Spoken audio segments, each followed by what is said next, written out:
For a few years now, I've been machining antenna feed horns and Cassegrain subreflectors using my old manual lathe and Bridgeport milling machine. As you're probably aware, designing a dish antenna system to have the best possible performance is a bit of a balancing act between competing requirements. Modelling using expensive software suites can certainly help to optimise designs, but individual amateur experimenters can't get access to the full power of commercial EM solver systems. OpenEMS and the student versions of some of the softwares are certainly helpful, but I don't have enough confidence in the results to commit fully to a design.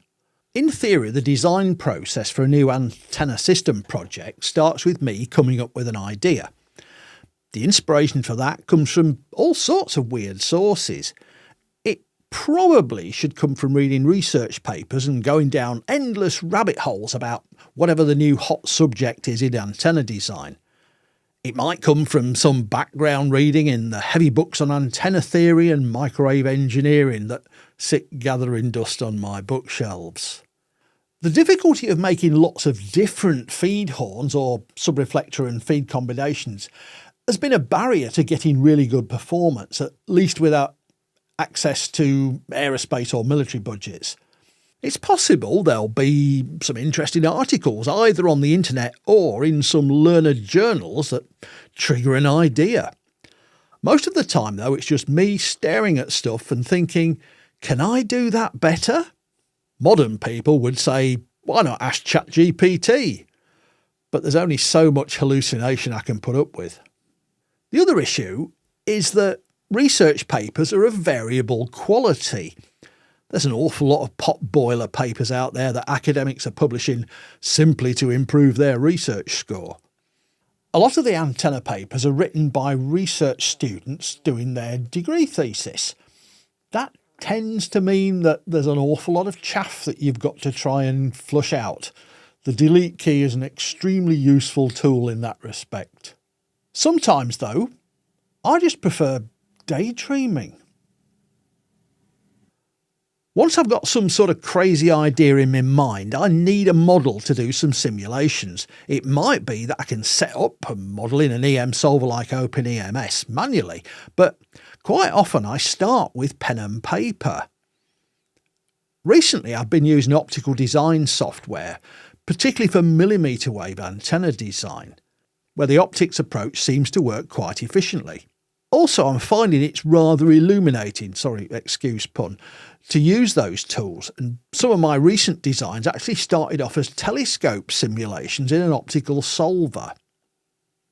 More and more often though, I find that I'm scribbling things in CAD programs rather than on reams of paper like I used to. It's a real change to the way that I do my sort of scratchpad thinking. Initially, it felt like wading through treacle trying to get my head around a CAD program works, but now I find I'm almost thinking in terms of CAD primitives for design. I'm thinking in 3D and where I'm going to get the data to make the right curves and dimensions. The promise was that with CAD software, we'd be able to save endless hours of messing about on paper. I remember the first time I saw anything to do with computer-aided design and manufacture was back in about 1982. It was going to simplify things. It would mean we could put ideas direct into a computer and we get an end product that was easy to manufacture. Of course, in reality, it's just made things more complex and added layers of cost and steep learning curves. I understand it's something called progress. However, the basic idea of being able to think directly into a CAD model is starting to work, for me at least. I'm using less paper, but hours and hours are still lost tweaking the designs and trying to work around program limitations. But eventually I get to the point where I can send it off to a CNC shop somewhere in China and the parts maybe come back in a couple of weeks. Occasionally the parts are made correctly and the finishes aren't terrible and the deburring doesn't wreck the edges. Occasionally. Now once you've got your parts back, you need to test them.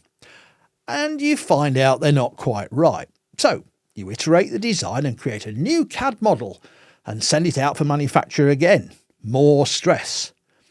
Months of your life slip away. The next thing to worry about is manufacturability. To get the best possible performance, you might have optimised the heck out of some aspect, but it turns out to be hypersensitive to tolerances. The samples you get back maybe work fine, but if you order 100, perhaps the tolerances will result in a wide spread of results. I might end up with a very narrowband system, and manufacturing without any adjustments becomes impossible. I really don't like having to include tuning screws. Could I reduce the timescales by making the parts myself? Well, do I really have to send it overseas? If it was something relatively simple, like a horn with a constant taper, then it's certainly possible to make that reasonably easily on a manual milling machine or lathe. But most of the interesting things I want to make are extremely difficult or impossible on those machines. So how am I going to speed up the design cycle? Can I send out 5 different designs and get them made up by the CNC shops so I can test 5 variants at once when they finally arrive? Getting a run of 5 of something from a CNC shop is hugely expensive per item when comparing it with getting a couple of hundred of the same thing. Getting 5 one-offs is right off the scale of expensive. However, iteration is definitely the way to go. But what can we do about getting rid of the costs and the waiting and the worrying? Is there a better way? How are we going to short circuit the design cycle so that I can come up with a crazy idea, get it made, test it and iterate on the design and make 5 or even 10 variants every time? Well, for me at least, the answer's to go shopping. It also involved investing a lump sum from my pension in a big shiny new machine. Getting my own in-house CNC machine's an absolutely massive commitment. It's fair to say that the one I bought to play with so I could mess about on the radios cost me more than any house I've ever bought and more than any car either. Of course, I bought a very cheap house a long time ago and some extremely cheap cars, so it's not much of a comparison. The plan is to reduce the waiting time between the CAD design and the finished parts to minutes or hours instead of weeks. The financial pain soon subsides. As I'm always saying to my delightful grandchildren, it's only money. Now I can vary the parameters and make 10 or 20 different parts using those parameters. If I want to try horns with many different slopes, lengths and apertures, I can just give the machine a batch of instructions for each design and tell it to machine them all at once. I can go away and have a nice cup of coffee, wander in the garden, tickle the dogs, come back and there are my 15 parts ready to try. Actually, I'd probably have an alert halfway through that says, please go back and flip them over into the next processing stage, but you get the idea. So, how has this affected my design process to optimise, say, a Cassegrain system for 47 GHz? My starting point's usually the excellent W1GHZ spreadsheet to get the basic parameters worked out. If I'm using the extremely deep Edmund Optics dishes, which are FD 0.25, I usually aim to put the feed point at the orifice at the dish centre, mount it on a ring and plate, fix the rear of the dish, and the principle for a Cassegrain is to create a hyperbolic subreflector and place its rear focus at the focus of the parabola.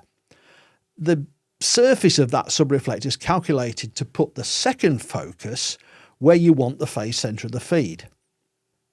The spreadsheet makes sensible suggestions about the gain of the feed horn needed to illuminate the subreflector correctly, given your choice of subreflector diameter. What I can now do is try many variants of subreflector diameter and feed horn gain or angle by generating a set of values from the spreadsheet and then using those numbers for the feed horn gain as a target for my EM solver simulation in OpenEMS. That gives me a set of parameters that I can feed into a solid 3D model in Autodesk Fusion. Now making 10 variants of that 47 GHz Picket Potter feed horn and reflector is a relatively trivial task. I can machine them individually or as an array of parts, and mark each one with its particular parameters so I don't get them mixed up when I'm testing. It's a bit like I did for these WR90 to SMA transitions, which have got air-spaced interfaces to the guide, each with a different pin spacing from the back wall.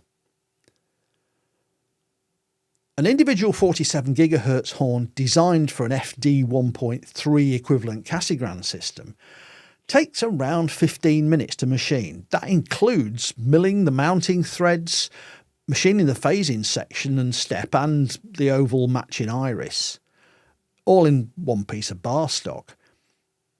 After optimisation, machining 9 different variants at once takes under an hour, with just the one intervention to flip the parts for the second operation.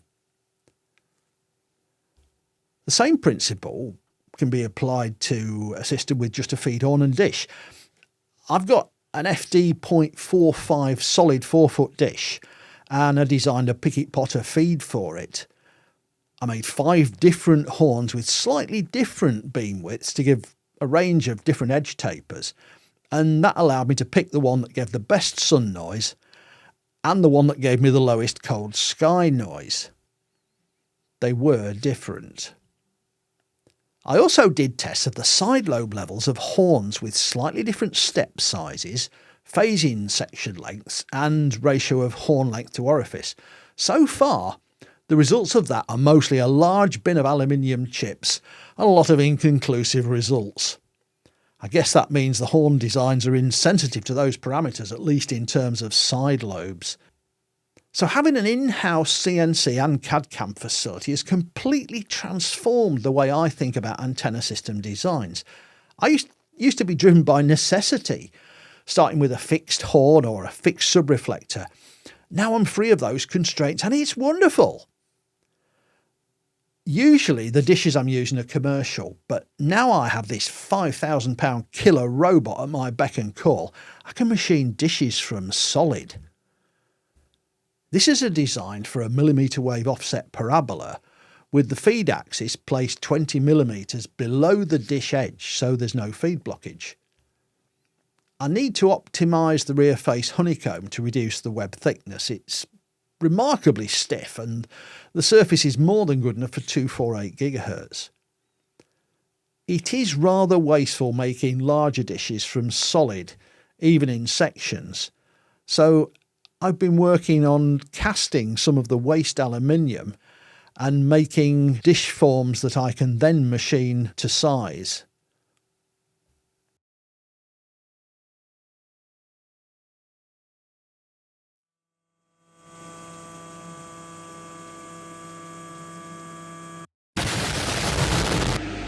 Oh boy, we've had a disaster. It came loose on the fixture, snapped off the 6mm cutter. Luckily it hasn't wrecked the part. Time for a rethink on fixturing. The learning curve is awfully steep and sometimes things don't go according to plan. I modified the fixture to include a couple of pegs which stopped it rotating, so this is after the first roughing step.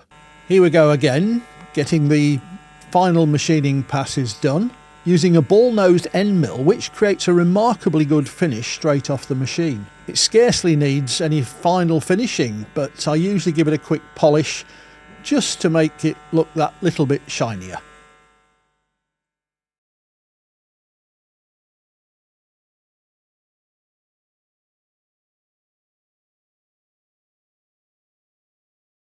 So this is after the first polish.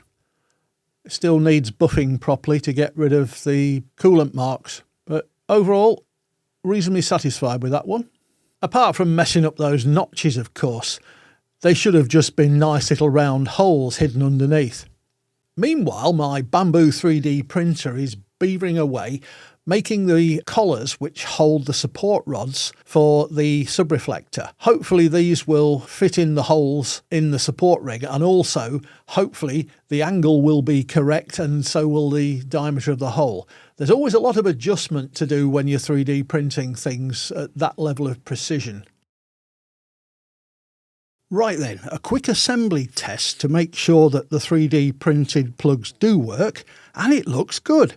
This is the 450mm or 18-inch Edmund dish. It's still f/d 0.25 and it's using the medium-sized subreflector, which will work from 47 gigs to 122, 134 without any trouble. Not really suitable for 24 gigs because it's not big enough. That's what the big one's for. So that's what I've been up to while I've been recovering from my little accident. I'm getting most of the use back in my hand now, so I don't drop screwdrivers or soldering iron on my feet anymore. But that CNC machine is a total life changer. It's transformed the way I look at the hobby, and I'm going to be able to make some very shiny stuff in the future.